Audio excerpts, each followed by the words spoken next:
Hello everyone, welcome again to another Eurocontrol Aviation StraightTalk Live. Great to have you with us, thanks for joining us. I'm Andrew Charlton and today we're looking at the situation for airports and looking for the situation at airports globally. We are interviewing Felipe de Oliveira, who is the new DG of ACI World, the global organisation for airports, Airport Council International, and he managed to take up his new job right in the middle of the pandemic, so he's never known what it's like to be a normal airport at a normal time. But in the meantime, he's having to learn or to experience what it's like to be in charge of an organisation at a time when it is absolutely abnormal. To find out how normal it's becoming, how abnormal it still is, I'd like to ask the Director General of Eurocontrol, as he always does at this time, to give us a quick update on the state of the market. Eamon, if you'd be so kind. Good afternoon from Brussels and welcome to another Straight Talk. Today we feature the Director General of ACI World, Felipe de Oliveira, and also Andrew Charlton, and I'm looking forward to a really good interview.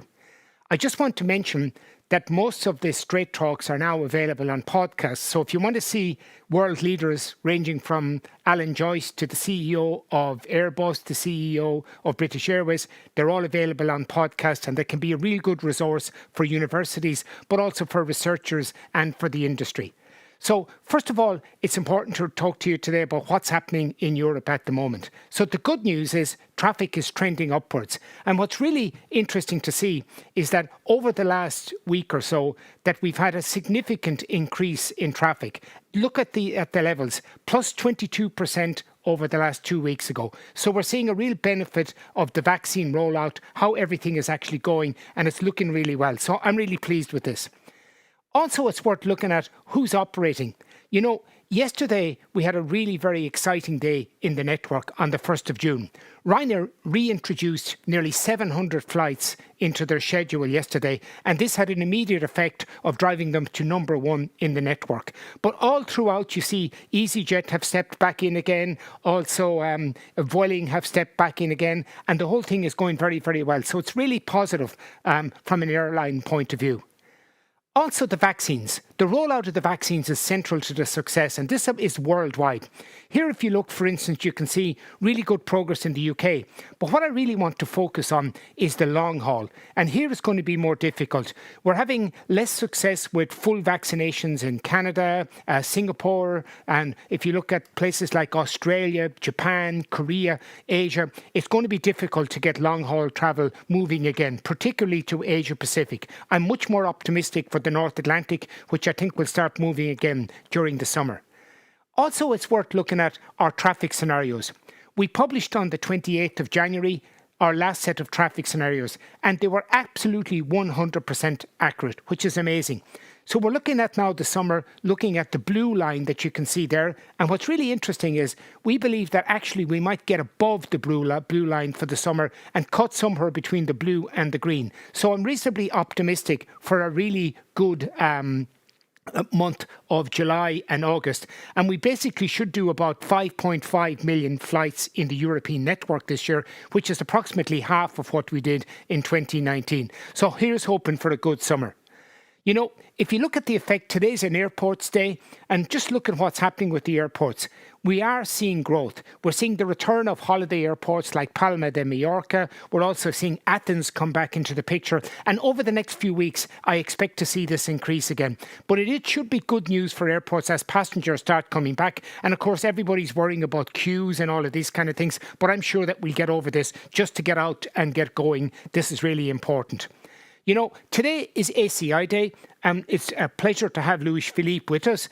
But just look at what they're predicting. Airports are in a meltdown worldwide. Global losses of 112 billion, passenger losses of 6 billion. And then we have a very uneven landscape. Airlines all over Europe are getting state aid. We see this in the large groups in Europe. And then the airports are getting very little. And of course, the thing that worries us most in Eurocontrol is the small regional connectivity, the outlying peripheral parts of Europe, and how that they can stay connected. And this is a big challenge for the financial viability of airports in the world ahead.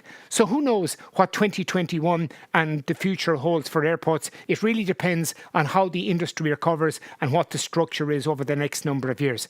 It's interesting to look at what the priorities ACI World have. You know, the health measures, they're very, very committed to sustainability. And here, one of the big topics that we have in Europe is, of course, the airport slots. This debate will continue. You know, various airline groups don't see it in the same way. Airports don't see it in the same way as airlines. And the debate in Europe will continue.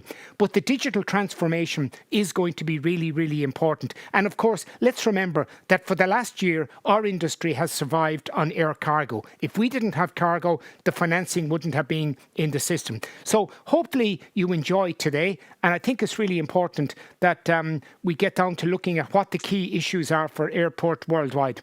If I can just mention to you that John Slattery, the Chief Executive of General Electric Aviation, will turn up here on the 24th of June. And I'm really looking forward to all the explanation of how John can sell GE90 engines with £115,000 of trust. And I'm really looking forward to a successful interview with him. But today, it's all about airports.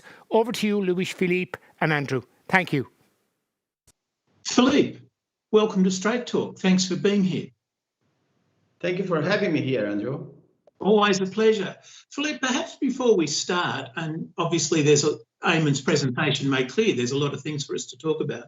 Perhaps before we start, though, I could ask you to, I introduced you as the DG of ACI World, but ACI has also got a number of regional offices, haven't they? What's the relationship between the regions and the centre?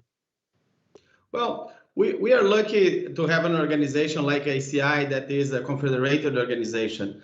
That's why we have independent organizations in the regions, and that, of course, support and help the regional issues and the regional matters of our industry. We have 5 different regions around the world.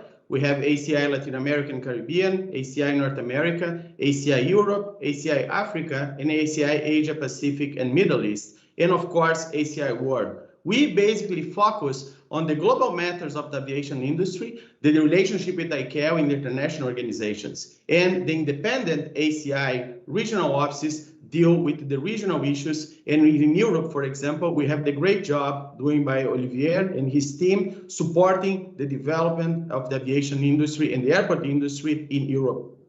So how is the airport industry surviving globally? Is it different in each region? Yes, we have different regions, different approach, different ways of ownership of the airports, and that makes the global industry very diverse.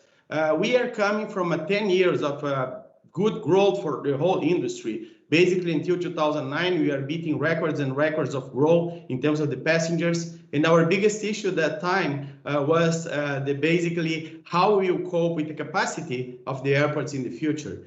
2020 comes, and as a big surprise with the COVID, and basically everything's changed. You know, we, as mentioned before, we have around $112 billion as losses in revenue, around 64% reduction in terms of the passengers, and this year won't be different at all. We are expecting to have $96 billion in terms of reduced revenues, because basically our main source of revenue comes from the passengers. And if you don't have the passengers circulating in our airports, we don't have the revenues to cope with the investments and to maintain the infrastructure that we have.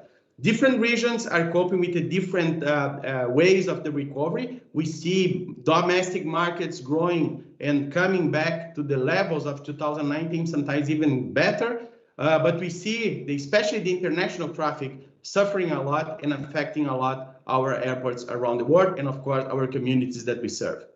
So where are the domestic markets doing so well? Because basically there is the developers of the vaccines. If you see in US, we have the developers of vaccines that is helping a lot to restart the industry. People are willing to travel. Everybody's crazy to take the next flight for a holiday destination, to reunite the families, to do business as well. That's why we have the intention for the people to fly, and we see that in the many surveys that comes from the market as well. However, you know, when you have one regulator that basically takes the decisions as a country basis helps as well in terms of the reopen the markets and allow the people to travel. That's why we see the domestic markets, even in locations, are heavily affected by the COVID, like Brazil, India, and others, that is still with the good numbers in terms of the recovery, in terms of the domestic markets, and also good perspectives for the future as well. We see markets like China that already recover around 1%, Russia that recovered around 1%. That's why we see a lot of movement, especially in domestic markets that are, of course, based on the people willing to travel. And of course, they don't need to be afraid to get quarantined in a different place and to get, of course, stuck in a different country without able to come back to their own country. There is some difference as well. Here in Canada, for example, we have the market, even the domestic market is standstill because of the decisions from the provinces that doesn't allow the flights between the two different provinces. That's why we have domestic markets that are doing well, but we have domestic markets that are not doing well. And one good example is Canada. And it seems as if the common theme there is, have you got a single regulator or provincial regulators, perhaps? We heard Eamon say that the thing that kept aviation going last year was cargo, but then you said that the trouble is cargo doesn't go duty-free shopping. Well, you didn't say that, but that's what you meant, I think. Cargo doesn't need an extra meal or perfume, although some of the cargo I've met could do with some, I suspect. So do you think, therefore, that the industry is recovering at different speeds? The airlines doing better than the airports, doing better than the ANSPs, or maybe the other way around? The airports are essential facilities, and during the whole pandemic, the airports were open and operating.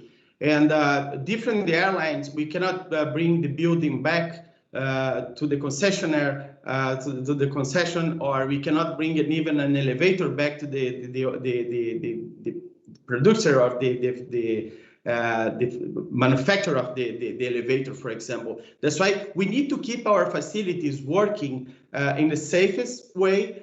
We need to keep the runway safe. We need to keep the operational safe. And that, of course, came with a cost. And in that way, we are keeping the airports opening to receive the cargo flights during the pandemic. We are keeping the airports open to receive the repatriation flights, to receive medicines, to receive medical equipments. And lately, we are receiving, of course, the vaccines as well. So as an essential facilities, we are doing everything we can to support the industry. But that came with a price. 2/3 of the airports around the world were in deficit before the pandemic. And now we have 100% of the airports in deficit. And because, of course, of the less movements of passengers. Basically, our main source of income is passengers, even if you consider the aeronautical revenues and non-aeronautical revenues. And that affect as well our way that how we can generate income and how we can keep the airports working safely. And the way that we are doing that is getting finance from the markets. And that, of course, come as well with a cost. Well, indeed it does. And I think there are two issues I'd like to talk about there. One is that you, as an essential facility, are needing to keep your airports open for cargo and medical supplies and so forth. But yet it's the airlines that seem to have been able to get money from the state, from their governments, whereas you've had to go on market. Does that seem fair to you? To be honest, we are very supportive that the airlines receive the support from the government. At the end, we are in the same aviation ecosystem, and you need to have this money that are injected in the industry to continue to operate. However, we see airlines receiving till March around $225 billion in state aid in different parts of the world, and the airports barely receive around $25–30 billion, driven basically by the US market. The difference is we are not only airlines and airport in aviation ecosystem. We have a lot of small and medium business that are also not receiving any kind of support rather than certain countries that support in wage subsidies. And that's affect the whole aviation ecosystem. 60% of the jobs of the aviation are in the airports. And a lot of big, small and medium companies went to the bunker of this period of time. We have thousands of layoffs that affect the local economies and affect the way that these economies around the airports can exist, and then how they can, of course, bring the possibility to generate revenue, income, and employees on the whole system. That's why we believe that of course, airlines receive a lot of money. We are okay with that. However, the governments need to look at the whole aviation ecosystem, not only the airline side, and that need to be fair. View to say that you're happy with the airlines getting so much money, but why? I mean, all those employment points that you make, all those benefits to the economy point that you make, are no more or less valid than they are for the airlines. Is it just that Willie Walsh is a better lobbyist? That is a great point. I don't believe on that. I think the airlines did a good job in terms of the points that they have, and we are happy because basically the relationship between the airlines and airports are very important. There is no airline without an airport, but there is no non-airport without an airline. And we don't exist if you don't have the passengers. And that's why we need to see the whole aviation ecosystem. That's why if the airlines are doing well, it's good for us. But now is the time that we can work together to rebuild the aviation ecosystem together and not blame each other if someone receives more or less, if the charges are increasing or not, if the slots are very well allocated or not. That's why there is a lot of things that comes together with these discussions and this approach that the governments have during the whole pandemic, and now in the recovery process also will play a key role. That's why we need to see now that it's not only the airlines that need the support, we need to have the support for the whole aviation ecosystem, and the whole aviation ecosystem also is supported by the costs that you need to incur, and also the way that you can keep the ground handlers working, the way that you can keep the duty-frees open, and also generate jobs and generate income for the communities that we serve. But one of the things you said there, all the things you said there were very interesting, but specifically, if you're not getting financial assistance in the form of state aid the way the airlines are, you're going to need to increase your charges, aren't you, to cover your financing costs and all your other costs. Now, my feeling is that the airlines are going to want increased charges, like they want like they want a hole in the head. I mean, the airlines are going to squeal if you try to increase your charges, and yet if you don't increase your charges, you can't provide the services. How do we square that circle? Yeah. That is an interesting topic because charges is always an issue that are focused on the airlines way to deal with the airports. But if you see the whole, and I would like to clarify as well, if you see the whole cost for an airline, the airport charges reduced from 7% to 6% from 2000, the operational cost of an airline from 2015 to 2019. And that is an interesting number because you see a reduction, and that includes as well the ATC charges. If you see, basically, the airport charges is only 4% of the total operational cost for an airline. And we still have the fuel playing a big role. That is the main cost for the industry. We have the second, the salaries and benefits paid by to the employees. And the third, we have aircraft ownership and aircraft leasing in maintenance as well. That are the big tickets for the airlines in terms of the cost. That's why focus on this small part of the cost if you have other areas that you can deal with that. And basically, consider my 25 years of aviation. I always, I was questioned because sometimes I'm changing the side.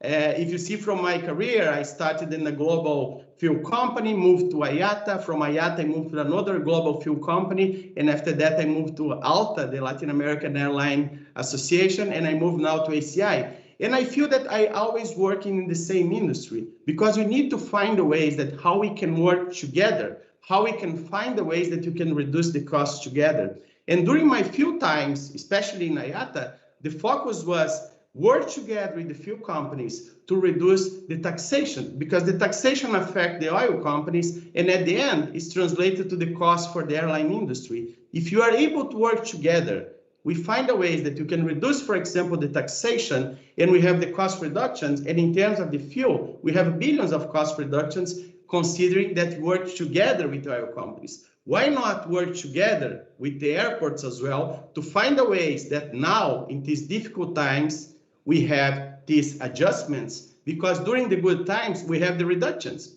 And in addition, how we cannot even think about change a little bit the concept, the light-handed approach that is doing by the Australia, for example, is a good example of how we can improve the system, how we can have the market-based approach. And that is something we need to rethink about charges, and we need to see how we can improve this relationship that could be much more proactive rather than a way that is a point of constraint between the airports and airlines. I can hear, even from here, my environmentalist friends screaming at you that that aviation fuel is one of the least taxed items in the entire world. And I'd happily discuss that with you. But it's certainly true that your career you've been on the side of the oil industry, you've been on the side of the airlines, and now you're on the side of the airports. It's been an interesting move. I mean, you must have a poacher uniform and a gamekeeper uniform that you keep in your cupboard. Speaking of the ultimate poacher-gamekeeper interface, though, let's talk about slots for a minute, because nothing's more fun than talking about slots. What's your view on the way the airlines are? Already, we've seen in Europe this week, the airlines have demanded a further extension to the freeze on the slot rules. Do you think the slot rules are fair as currently written? To be honest, we had last year the first time when you have a good approach that we have the World Airport Slots Board together with airlines, together with the airports, globally speaking, try to talk a little bit about a global perspective on slots, and that was great. I think it was the first time that we came out with a document that was signed. It's the first time the airports were considered on these discussions. And we are great that we have this discussion with IATA and with the coordinators as well. The current situation helps because we need to have a recovery. We are in the very inconsistent path in terms of the opening the markets, and these agreements, these adjustments that we are having together with the Airport World Slot Board, with IATA and with ACI, have reflected in that we are supporting this market that is different, that is not working as expected since we signed our first agreement last year. However, what we need to think is that the airlines are reducing their fleets. And reducing their fleets, they won't use these slots as we expected. That's why something that we need to think about is that we need to think about the passenger at the end. There is some new airlines. We see, for example, in the US, the launching of the Breeze. Breeze is the new airline, investment from David Newman. And this new airline we started to fly a couple of weeks ago. And we see new airlines coming in different parts of the world. That's why we see big airlines consolidation, reducing the fleets, and we see new airlines. We need to have the opportunity to have these new airlines getting into the system. And getting into the system will be when we have the possibility to have slots released by the airlines that won't use these slots, and basically will be able to pass these slots for new airlines that are coming. At the end, we need to think about the competition. We need to think about the passenger at the end. How you can continue to keep the passengers flying in the safest way, and of course, in the cheapest way as possible. The second... Oh, sorry. Yeah, the second is regarding infrastructure. You know, we have a huge investment in infrastructure, and we need to use as much as we can these slots. So we cannot have the infrastructure done, infrastructure ready, and not receiving that airlines or that aircraft with the passengers that will help us to recover from the pandemic and from the crisis that we are. That's why basically these 2 points are very important. In the future, we need to rethink about that as well. We need to find a ways that the slots can be allocated in the right manner. They'll be allocated in the way that airlines and airports benefit from that, bringing the benefits from at the end for the passengers. So the point, sorry to have tried to interrupt there. The point I was trying to make, though, was that you said we need a competitive market. But yet if it's only the airlines that control the allocations of slots, which is the current system, is that competitive in your eyes? That is the case. We need to be together on that. We need to work together on that. Not only thinking the side of the airline side, but thinking the side of the airport side. And at the end, thinking the side of the passenger side. That's why we need to have this continuity of these talks. We need to have continuities of these talks globally, respecting the different the written realities of the markets. As we see now, we have a US booming in terms of the domestic market. We have Europe starting to recover, but as Iman mentioned, we don't expect to have more than 50% of the operations by the summer. That's why we need to adjust and we need to work according with the markets, according to what's going on in different parts of the world. But in terms of the future, I think we need to continue these discussions through the World Airport Slots Board, through the coordinators with IATA and with ACI to have a more clear view about how we can deal with that in the future. One of the topics is the ownership of slots. As you know, many airlines are using slots to cover the debts or to get financing from the slots. The ownership is something that we need to really rediscuss about that. If we are the owners of the infrastructure, the rights to use the slot cannot be transformed or cannot be moved in an ownership as well. That's why there is a lot of things to discuss. This is a topic that you can spend days in talking about and how we can improve and how we can make the difference. I'm glad that ACI is certainly prepared to do some of that work, though. I think that's a very good thing. You talked about the ownership of slots. What about the ownership of airports? We've also seen a big clash, I think it's fair to say. There's been a fight between ACI and IATA over what sort of ownership structure is the best structure for airports. Do you have a view on ownership, and do you think that airports do compete with each other, or are airports simply monopolies? Well, 2/3 of our airports are government-owned in certain ways, or public-private partnerships. And we have a third of our airports that are owned by private investors in different ways as well.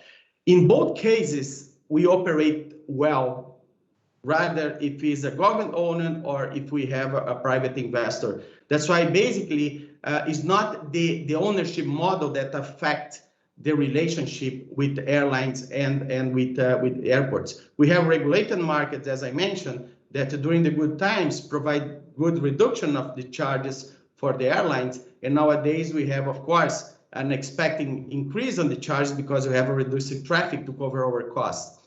The basic issue in terms of the ownership is, especially with the governments, that doesn't have good financial structure to finance the development of the airport industry. When these resources for the airports compete with the hospitals, schools, roads. That's why the countries doesn't have the possibility to reinvest in the aviation industry and, of course, recover through the tourism, through the business that generated by the airport industry or the airline industry through their systems. That's why in these parts of the world, we really recommend that these governments focus in the find a ways that they can have a kind of private-public partnerships or even concessions. However, we need to be careful about that as well. Some of the concessions around the world charge more than 50% of the income of the airport. And that, of course, turns the operations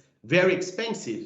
And in certain ways, this money that is recovered are not reinvested in the aviation sector. That's why we see costs growing in different parts of the world. In one airport in the world, we have 72% of the gross income of the airport going directly to the government. That is not feasible in the current situation that you want to recover the industry, and that is a good way to start to work together with IATA, together with our airline partners to deal with that, because that is the way that you can reduce the total cost of the industry and, of course, help to bring back the passengers and help to reduce the cost for the airlines and for the airports at the end. Right. So how do you see the recovery taking place, I guess specifically in Europe? Do you think there will be fewer airlines? You've already said they'll have smaller fleets. And Eamon mentioned the regional airports. How do you see the recovery coming back? Well, airlines, as we all know, continue the process to consolidate. You know, especially in Europe, we have a lot of consolidation on the airline side. We are seeing the announcements of reducing of the fleets, and that is crucial, because these fleets, of course, will have less aircrafts flying and less passengers flying to our airports as well. And that will impact not only the hub airports, but we impacted the small and regional airports as well. That's why the way that we see that these new airlines maybe cover certain kind of the space generated by the airports, by the airlines that are leaving certain locations, will play a key role on the recovery process as well. That's why we see that the connectivity provided by the airports, if you think about Europe or any other part of the world, are the key element to continue the growth of aviation. Aviation is everything about connectivity. If you would like to go to do a business in a certain place, you won't like to travel by air to a certain place and take a car or a train or something like that for 3, 4, 5 hours to the final destination. If you like to take a holiday, it's the same. That's why basically the business people and the holiday travelers as well are looking to go straight to the location they are looking to do business. And that is the beauty of the airports. The airports generate, as I mentioned, 60% of the jobs of the whole industry, because they generate an ecosystem around the airport that generate different kind of jobs and generate a lot of development, not only on the airport side, but also helping the tourist industry and the business industry as well. That's why the airports will take a little bit longer maybe to recover, but they are key elements to sustain the economies and to help to grow the economies of the cities and the locations that we serve. But do you think we have too many airports? To be honest, no. Again, the connectivity is very important. It's nice to see the people traveling direct to the points, and the airports have a different rule. You have the hub airports that compete between them. We have the airlines that compete between them in the hubs, and we have the point-to-point airlines as well that flies directly to the locations to bring passengers on business or passengers on holidays in different times of the year. That's why there is not too much airports. I think infrastructure is crucial to develop the world, to develop and help to go out of this crisis. And if we see that the airports are catalyze the development, socio-economic development of the communities we serve, it's good to have more airports, and it's good to have this competition among the airports to attract more business, to attract more airlines, and at the end to attract more people. So moving on then perhaps to the issue of sustainability, although perhaps it is actually the same issue, the airports have done a really good job of insisting on carbon neutrality by 2050, or indeed in many airports' cases 2035. Is there much cost involved for an airport to become carbon neutral? We are very happy that next week we will announce a big milestone for us in terms of the global airport industry. As ACI World, we are preparing to launch a long-term and very good, interesting campaign regarding the neutrality of airports, and that is based on a study that was a global study, considering the different regions and different parts of the world. The main source of generation of carbon emissions in the airport is the grid of the electricity. That's why the energy generated to use at the airports. That's why there is a key element that is the governments, how the governments can help us to have a right supply of the energy. And of course, there is plenty of other things that comes together. Use of the facilities in terms of use of the light, the use of the cars, the use of the electric cars, or use of the sustainable aviation fuel for the cars as well, and other things. That's why basically there is plenty of things that need to be done by the airports. And we have a clear path in how we can reach that for the future. Led by Europe and ACI Europe, we have very good examples. Swedavia last year, even in the year of the crisis, they reached carbon neutrality, the net zero carbon emissions by 2020. And more than 90 airports in Europe also are looking to have carbon neutrality till 2030. And that is improving a lot. That's why we are working very hard how we can reach this carbon neutrality. In terms of the global investment in airports, we have a lot of investments in greenfield airports, especially in Asia Pacific. And usually the cost to construct a green infrastructure is around 8% higher than construct a normal airport. That's why all the facilities that you construct, if you turn that green, will cost around 80% more. And the brown... We're back to charges, aren't we? Who's going to pay for that? Yeah, that is the case. At the end, if we don't have the support on the green projects from the airports, that's why the green finance, let's say, at the end, the users will need to pay for that investment. And if you think about the brownfield airports, is even more difficult because they need to have around 14% higher costs to rebuild their airports, to improve their facilities, to get these airports in a neutrality. The total investment we expect in the next 20 years in terms of the greenfield and brownfield airports are $1.7 billion. And that is already include this 80% more for greenfield and 40% more for brownfield airports. And to finance there, of course, probably goes through the users. Right. Well, indeed, and they'll very much enjoy that, I'm sure.